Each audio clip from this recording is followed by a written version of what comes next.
कहूँ किस लायक, बुध कहाँ मुझ में स्वामी, तव गुण गण की संस्तुति करता, पूर्णवनु तुम सानामी। गिरि से गिरती सरिता पहले, पतली सी ही बहती है, किंतु अंत में रूप बदल कर सागर में जा मिलती है। सारे सागराचार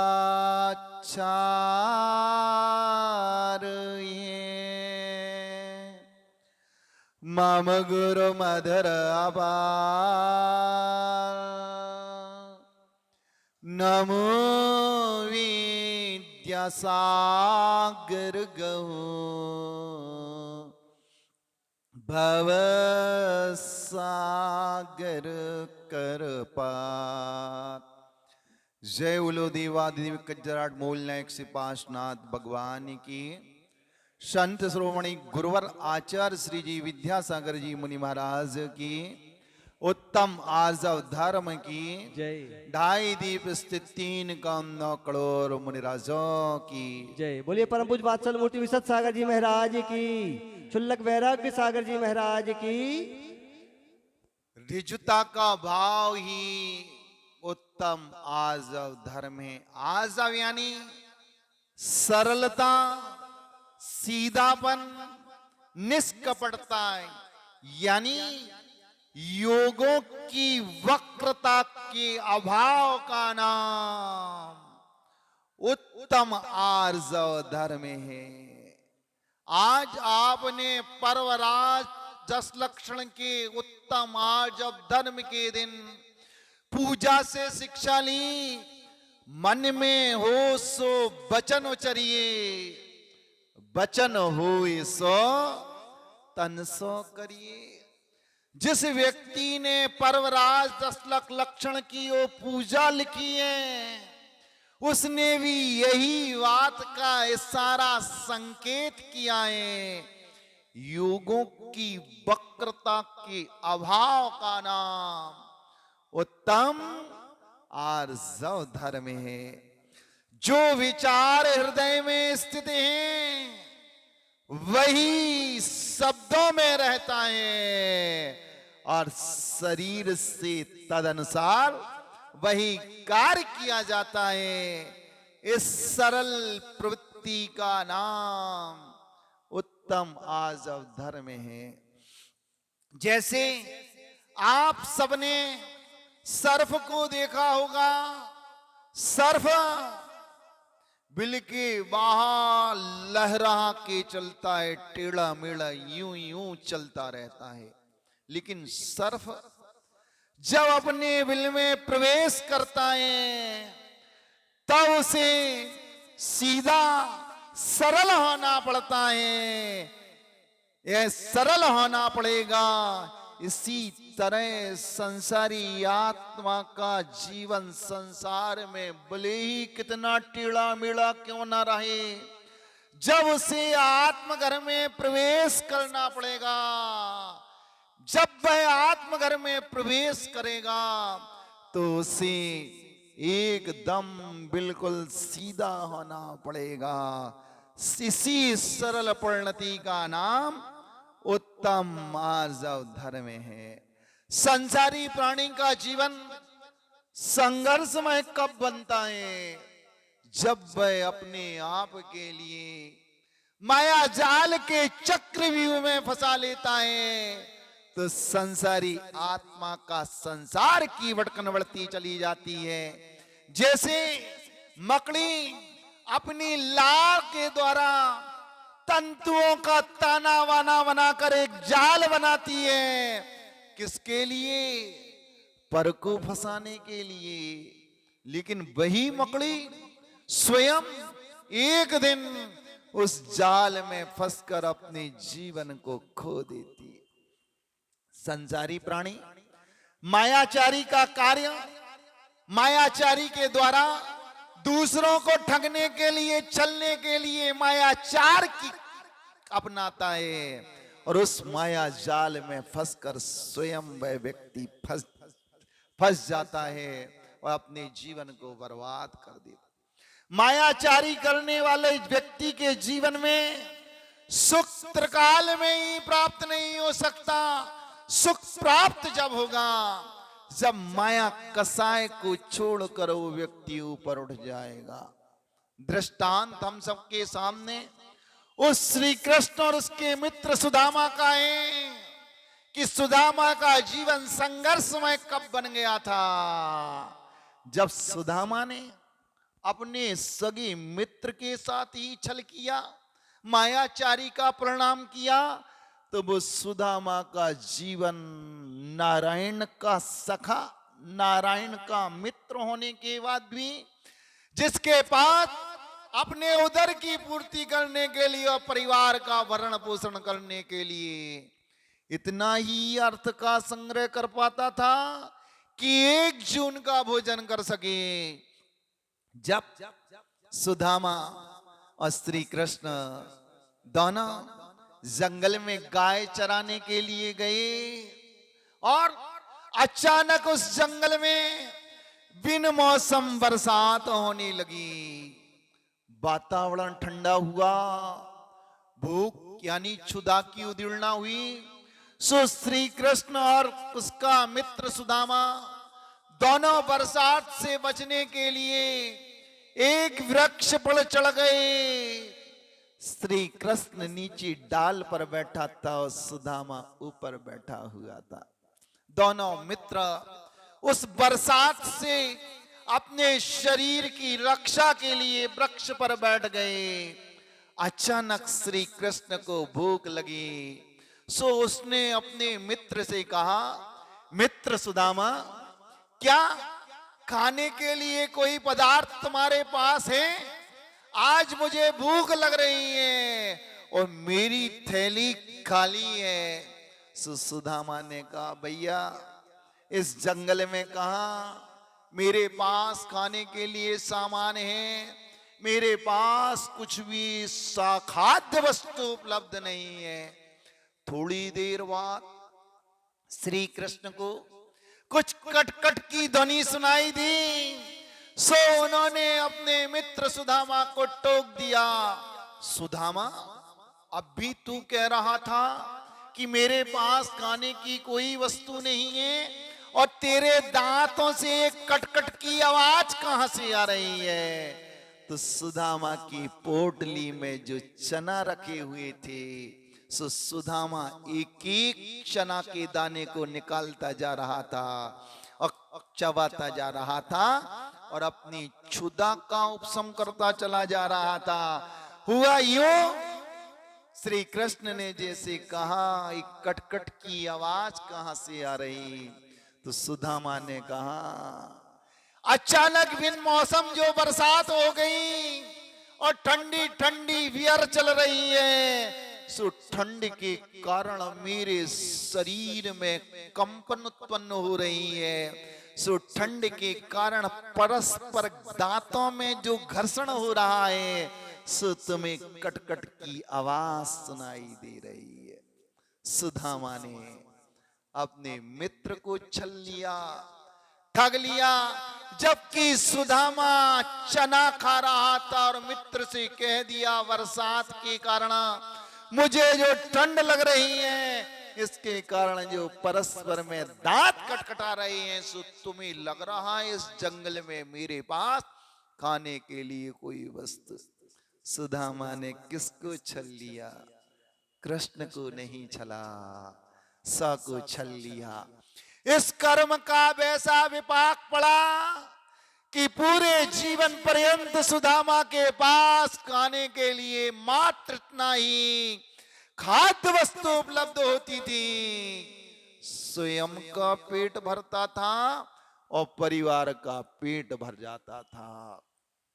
नारायण जैसा मित्र, जिसके पास 9 निधियां, मित्र ने कई कई बार उसके साथ भला किया, खाद्य वस्तुओं की गाड़ी बेच दी, लेकिन कर्म के उदय से सारा नष्ट हो जाता था। तो मायाचारी करने वाला व्यक्ति त्रिकाल में भी ना इंद्रिय जनित सुख को प्राप्त कर सकता, ना आत्मिक सुख को प्राप्त कर सकता। तो आज का दिन उत्तम आर्जव धर्म का दिन हमें संदेश दे रहा है। आत्मा में जो कुटिलता रूप परिणति उत्पन्न होती है, ये धर्म नहीं अधर्म है, ये संसार का कारण है, सिद्धत्व का अभाव है। जब आत्मा में कुटिलता, पर को ठगने का, धोखा देने का, मायाचार का परिणाम उत्पन्न हो जाए, तो समझ लो हम धर्मात्मा नहीं है, हम पापात्मा है। हमारा मार्ग संसार की ओर हमारा लक्ष्य है, हमारा लक्ष्य उस शुद्ध सिद्धत्व की ओर नहीं है।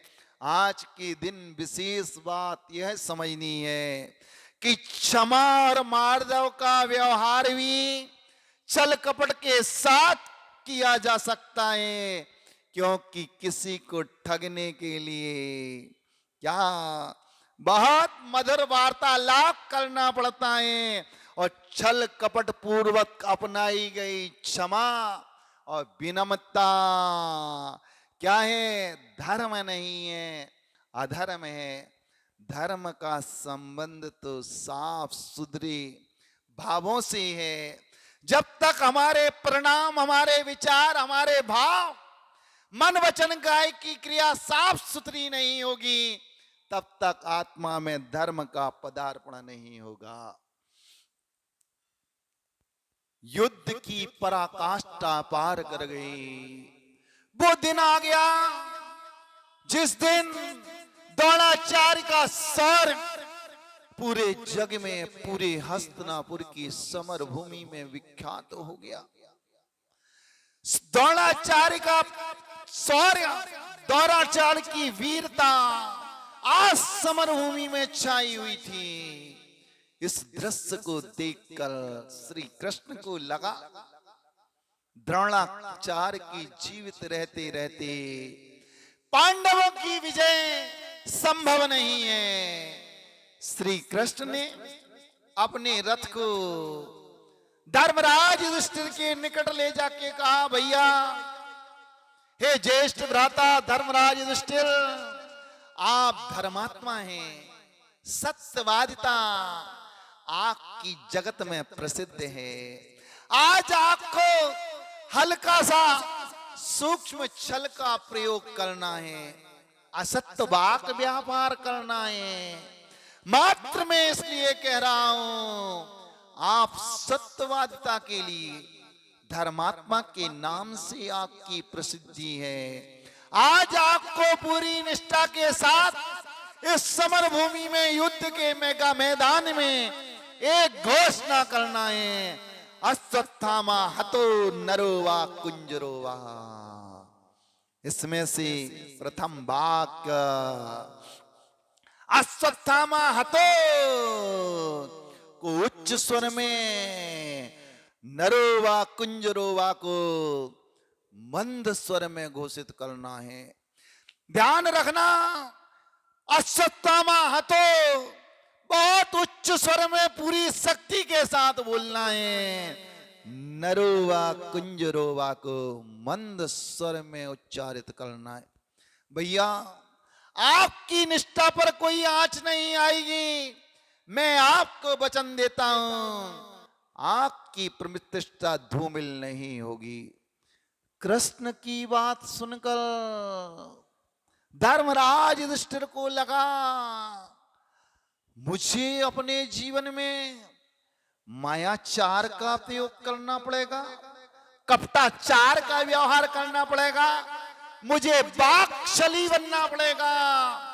कृष्ण की बात सुनकर धर्मराज युधिष्ठिर का चेहरा फीका पड़ गया। लेकिन कृष्ण ने कहा ये उद्घोष तो आपको करना पड़ेगा, तब ये धर्म युद्ध में सत्य की विजय होगी, असत्य पराजित होगा। धर्मराज श्री कृष्ण की आग्रह और निवेदन करने पर धर्म संकट में पड़ गए। कृष्ण को कोई जवाब नहीं दिया।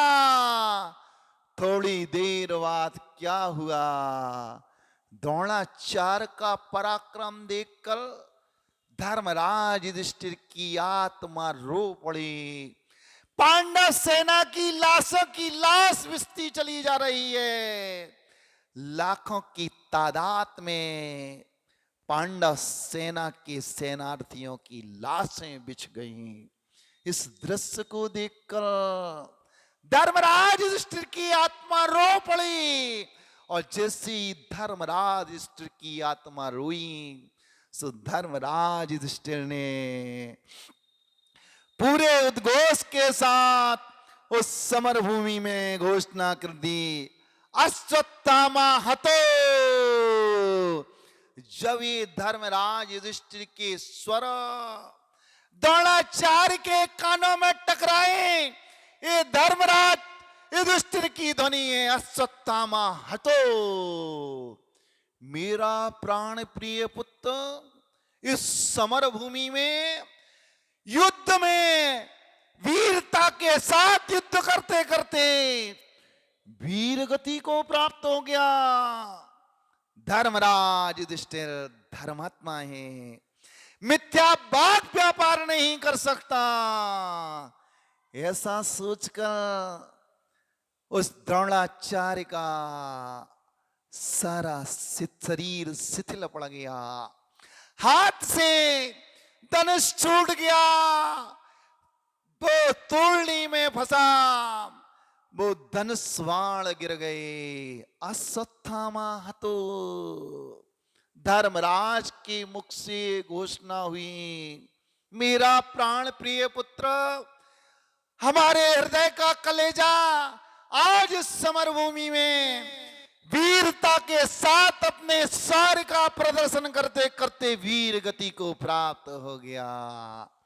मात्र एक शब्द सुनकर द्रोणाचार्य जैसा गुरु उस रथ पर सवार होकर ऐसा वसुधा पर मूर्छित हुआ, गधाम से गिरा कि द्रोणाचार्य फिर जीवन में कभी नहीं उठ पाए। द्रोणाचार्य मरण को प्राप्त हो गए। यहां अश्वत्थामा ने देखा कि पिता वीर गति को प्राप्त हो गए और वो अश्वत्थामा भी मरण को प्राप्त हो गया। जैसे ही धर्मराज युधिष्ठिर ने देखा, आज मेरे अल्प मायाचार का परिणाम अशुभ वाक व्यापार के कारण इस वसुधा से दो वीर पुत्र वीर गति को प्राप्त हो गए। सो धर्मराज युधिष्ठिर ने अपने चेहरे को छिपा लिया। कोई सज्जन पुरुष मेरी इस मायाचार रूपी मुखाकृति पर दृष्टिपात ना कर सके, वो युद्ध की भूमि से जाकर विश्राम गृह विश्राम स्थली में पहुंच गए और अपने मुख को छिपा लिया। धर्मराज युधिष्ठिर ने जीवन में पहली बार इतनी सी मायाचारी की, उसका परिणाम कोई महापुरुष मेरे इस पवित्र चेहरे को ना देख ले, क्योंकि आज इस पवित्र चेहरे पर अपवित्रता का नकाब लग चुका है। और बंधु धर्मराज युधिष्ठिर के जीवन में वो कलंक सदा सदा के लिए लग गया। धर्मराज युधिष्ठिर तो मुक्त हो गए, लेकिन आज भी उनकी सत्यवादिता पर प्रश्न चिन्ह लग गया। कलंकित हो गई। धर्मराज युधिष्ठिर ने भी मायाचार किया था।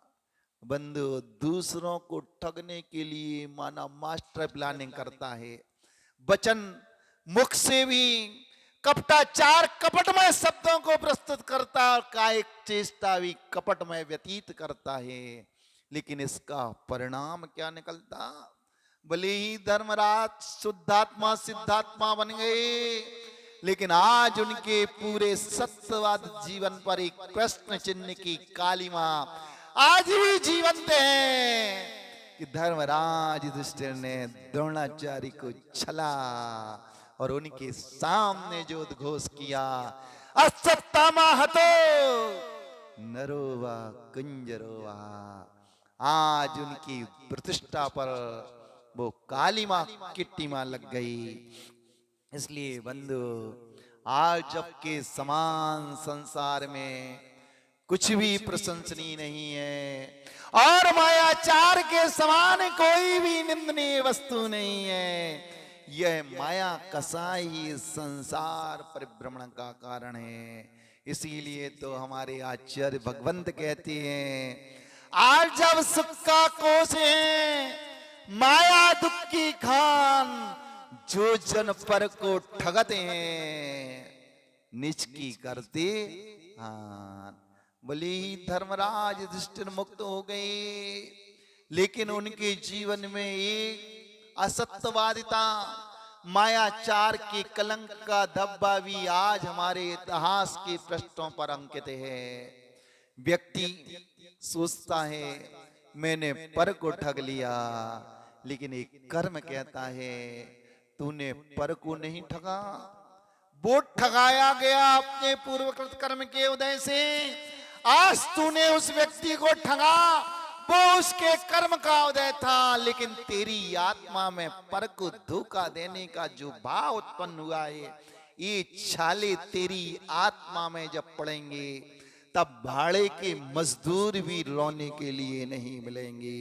इसलिए आचार्य कहते हैं धर्म किसका नाम है? अधर्म का। धर्म सरलता का नाम है, धर्म सीधेपन का नाम है, धर्म सहजता का नाम है। धम्मो चिट्टस्य शुद्धस्य, धर्म मानसिक शुद्धि में निवास करता है और मानसिक शुद्धि उसी की होती है जो सरल सहज हुआ करता है, जिसकी कथनी और कलनी में समानता होती है, बिल्कुल स्फटिक मणि के समान।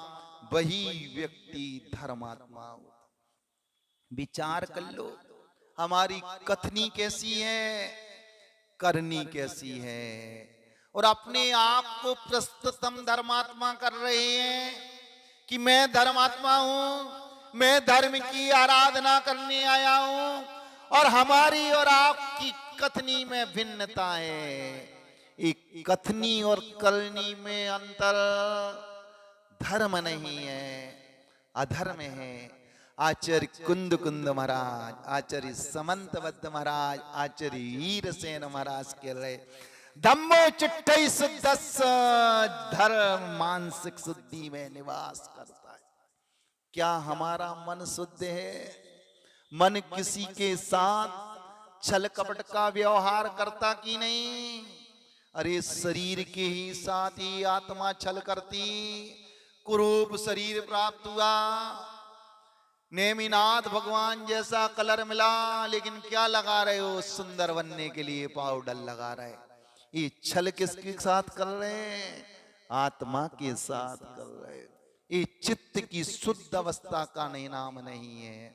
अरे धर्मात्मा व्यक्ति जैसा विचार अंतरंग में चल रहा, वही कार्य वाणी से प्रस्तुत करता है और वही कायिक चेष्टा होती है। सबसे पहले तो शरीर में कृत्रिम साधनों के द्वारा सुंदरता लाने का जो भाव है, यही मायाचार का परिणाम है और ये दुख का कारण है। वो बात अलग है, लिपस्टिक पाउडर हिंसात्मक तरीके से बनी, लेकिन जीव ने पूर्वकृत कर्म के कारण, नाम कर्म के कारण, गोला काला नीला पीला हरा, ये वर्ण नाम कर्म के कारण जैसा शरीर प्राप्त किया, उस शरीर पर तुम आवरण डाल रहे हो। यही तो मायाचार है। पर को ठगने की मायाचार तो दूर, स्वयं जीव आत्मा को ठग रहा। जब तक उस आत्मा में धर्म नहीं है, मानसिक शुद्धि का नाम उत्तम आर्जव धर्म है। जिस जीवन में मानसिक शुद्धि हुआ करती है वो धर्मात्मा कहलाता है। धर्मात्मा होने के लिए जैन कुल में जन्म लेने की आवश्यकता नहीं, किसी भी अजैन कुल में जन्म ले लो, लेकिन जिसकी मानसिक शुद्धि, वो धर्मात्माएं वीतराग भगवान की उपासना करने वाला अरहंत भगवान का भक्त और पुजारी है, उसकी आत्मा में उत्तम आजब धर्म है। गांधी जी का जन्म जैन कुल में नहीं हुआ था, लेकिन गांधी धर्मात्मा था, उसकी आत्मा में आजब धर्म लहला रहा था। घटना उस समय की है जब लोकमान्य तिलक ने एक दिन गांधी जी से कहा कि आप जीवन भर अहिंसा रूपी शस्त्र से अंग्रेज शासन से युग संघर्ष करते रहे, आपको क्या मिला? लोकमान्य तिलक ने महात्मा गांधी के चरणों में निवेदन प्रस्तुत किया, बापू आपको कितना समय व्यतीत हो गया अहिंसा रूपी शस्त्र को लेकर इन छलिया मायावी कपटी अंग्रेजों के साथ आप युद्ध करती रहे। इस अहिंसा की उपासना से आपको आज तक क्या मिला? अरे ये अंग्रेज छलिया हैं, धूर्त हैं, मायाचारी से आपको ठग लेते हैं, छल लेते हैं। इसलिए बापू जैसे के साथ वैसा व्यवहार करो, टिक फॉर टैक की नीति को अपनाओ, जैसे को तैसा। जैसे ही गांधी ने लोकमान्य तिलक के मुख से सुना, जिसके साथ जैसा व्यवहार करो, जो जैसा है उसके साथ व्यवहार करो। सो बापू ने कहा, तिलक महोदय अंग्रेज छलिया है, अंग्रेज लोग पर को ठगते हैं, भले ही आजादी मुझे और आजादी के लिए 10 वर्ष और संघर्ष करना पड़े तो मैं संघर्ष करने के लिए तैयार हूं, लेकिन धोखेबाज छलिया लोगों के साथ अपनी आत्मा में धोखा और ठगने का भार विचार को स्थान ही नहीं दूंगा, भले आजादी के लिए 10 साल और मुझे प्रतीक्षा करना पड़े। बापू का इसी जवाब ने बापू के नाम के आगे, गांधी के नाम के आगे महात्मा शब्द का टाइटल लगा दिया।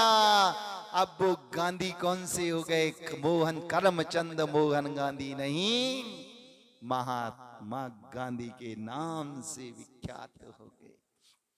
जब एक असंयमी भी अपनी आत्मा में मायाचार को स्थान देना स्वीकार कर दिया, अरे उस शुद्ध आत्मा में, उस मानसिक शुद्धि में ही धर्म का वास होता है। तो महात्मा गांधी आज एक महात्मा शब्द एक असंयमी के नाम के पीछे लग गया, लेकिन एक महात्मा था जिसने 5 पापों का त्याग किया था, मुनि के चोले को अंगीकार कर लिया, माया कसाय में गिर गया। और मायाचार का परिणाम क्या निकला? एक मुनिराज की आत्मा में अल्प मायाचार की एक चिंगारी उत्पन्न हुई, तो क्या हुआ? मुनित्व ही जलकर खाक हो गया। प्रथमानी योग पर दृष्टिपात करो तो रोंगटे खड़े हो जाती हैं। प्रथमानी योग में पल पल पर हमें वो दृष्टांत मिलते हैं। एक साधु का जीवन व्यतीत करने वाला साधु परमेष्ठी के साथ क्या हो गया?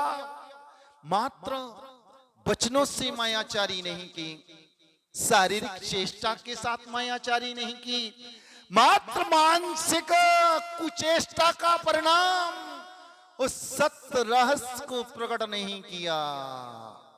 मुनि मर के हाथी की पर्याय में चला गया। ये कैसा विचार है? ये कैसा जैन दर्शन है? ये कैसा भाव प्रधान धर्म है? विचार करना बंधु। उस दुर्ग नगरी के निकट एक चौराहे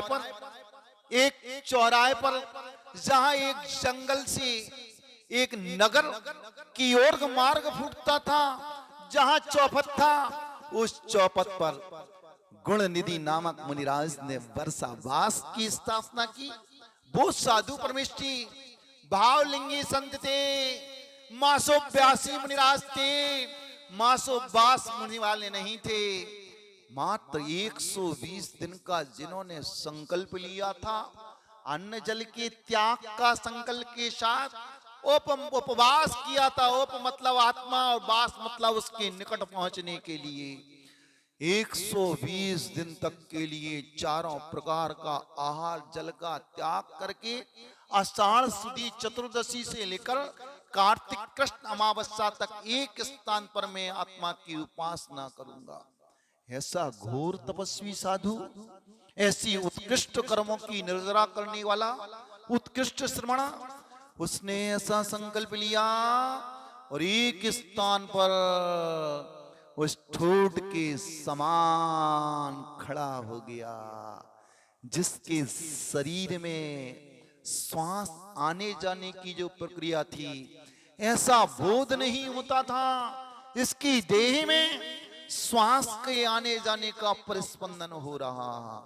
साधु परमेष्ठी भावलिंगी मुनिराज थे और आत्मा की उपासना कर्म रूपी किट्टिमा को क्षय भस्म करने का उपक्रम उनका जारी था।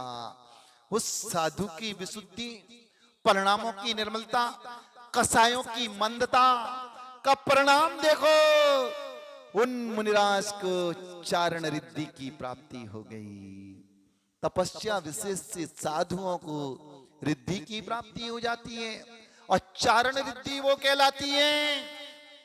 चलने के लिए मुनिराज को फिर वसुधा में नहीं चलना पड़ता, पैर बढ़ता है और मुनिराज आकाश में यूं चले जाती है।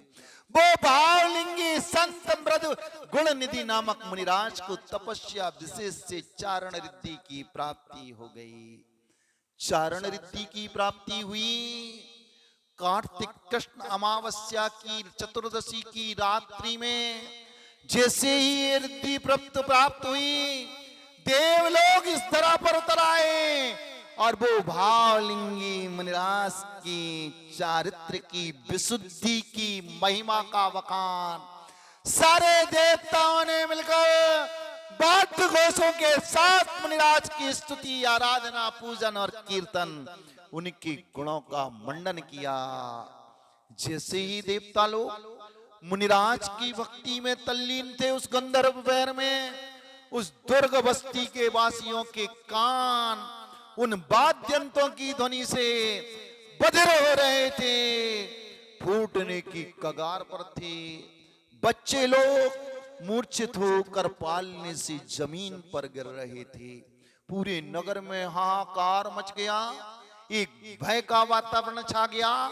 आज अकाल में रात्रि के तीसरे पहर में इतनी जोर से वाद्यंत्रों की ध्वनि का विस्फोट कि सब लोग मूर्छित हो रहे, भय से कांप रहे, कानों में उंगलियों को डालकर ठेंटे की तरह फंसा कर खड़े हुए या बैठे हुए हैं।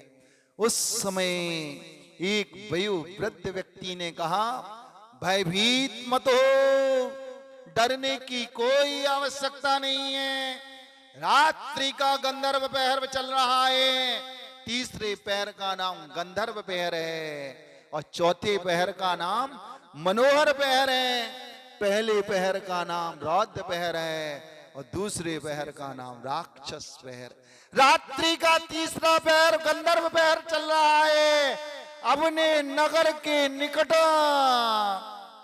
चलते फिरते आत्मा रूपी नंदनवन में विचरण करने वाले समता रस के रसिक एक जैन साधु ने वर्षावास किया था।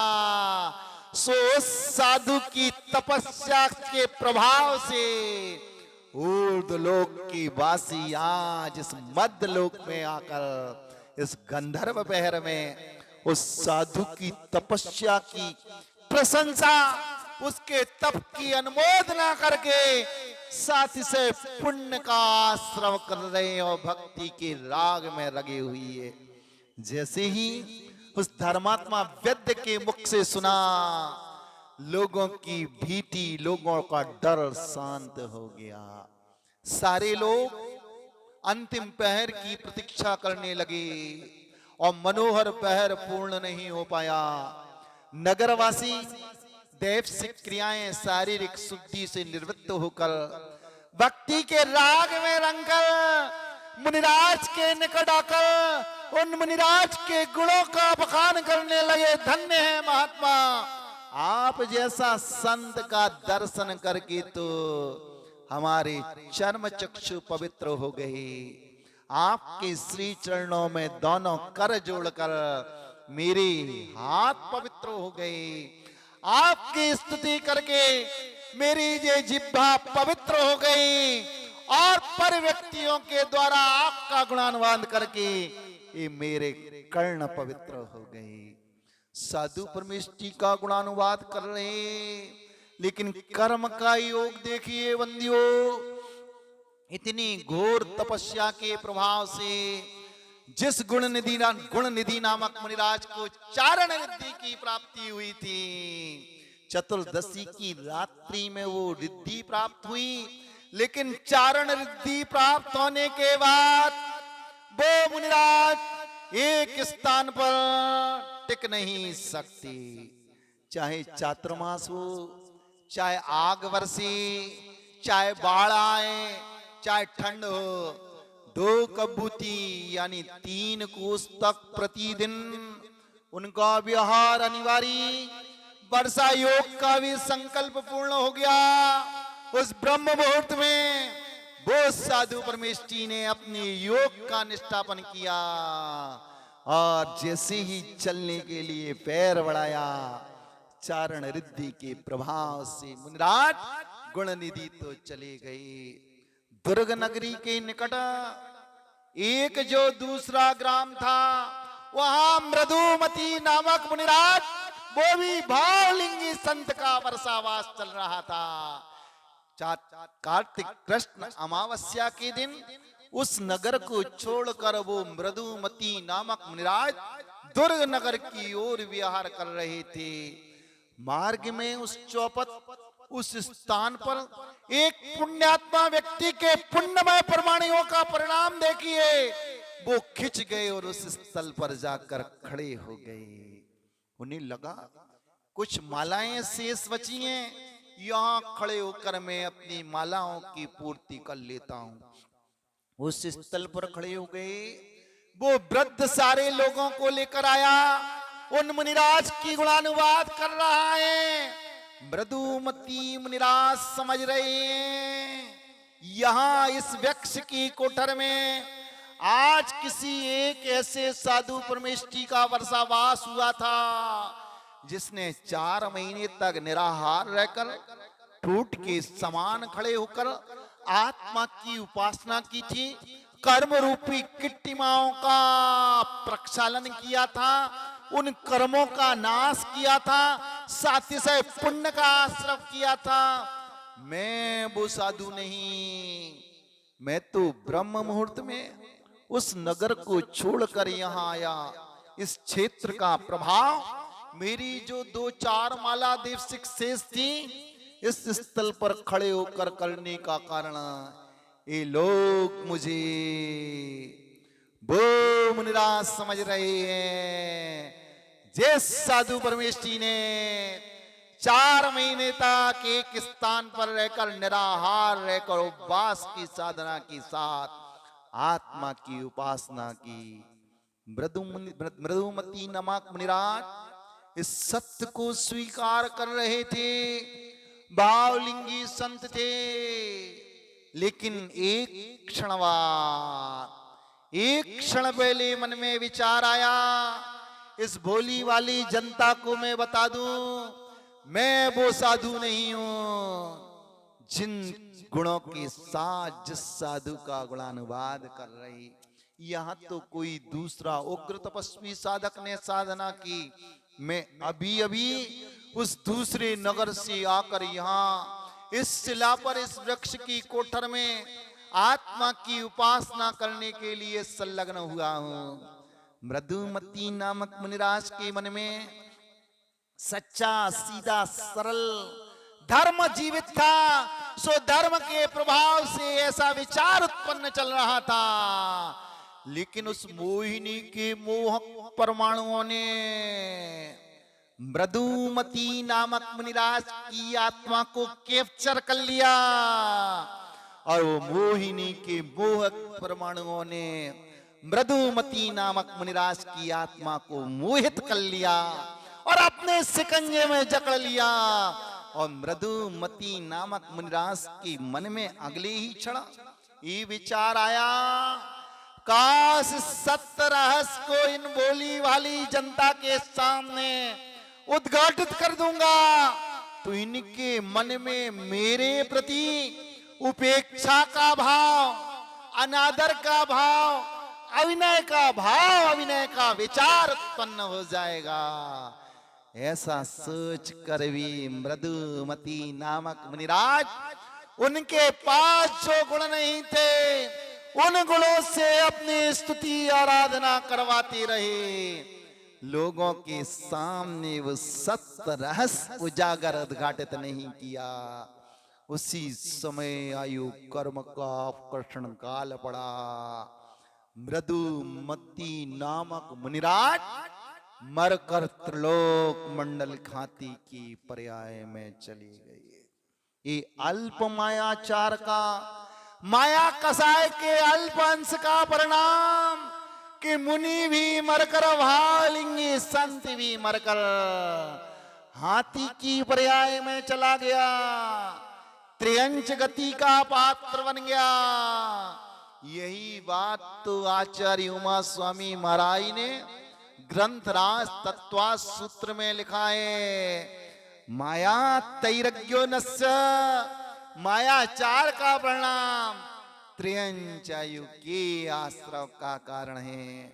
चाहे मायाचार बहुत बड़ी हो, चाहे मायाचार का अल्पांश ही क्यों, हमारी मानसिकता में, हमारे वचन में, हमारी कायिक चेष्टा में घुल जाए, ये त्रियंच गति की ओर आत्मा का गमन कराने में निमित्त कारण बन जाता है। इसलिए तो किसी ने लिखा, माया ठगिनी ने ठगा, यह सारा संसार जिसने माया को ठगा उसकी जय जयकार। जयकार किसकी होती है? जो माया कसाय को ही ठग लेता है। लेकिन जो मायाचार के साथ अपना जीवन व्यतीत करता है, अपने जीवन के क्षण क्षण, अपने जीवन के पल इस माया कसाय के साथ व्यतीत करने वाला व्यक्ति धर्मात्मा नहीं हो सकता, पापात्मा होता है।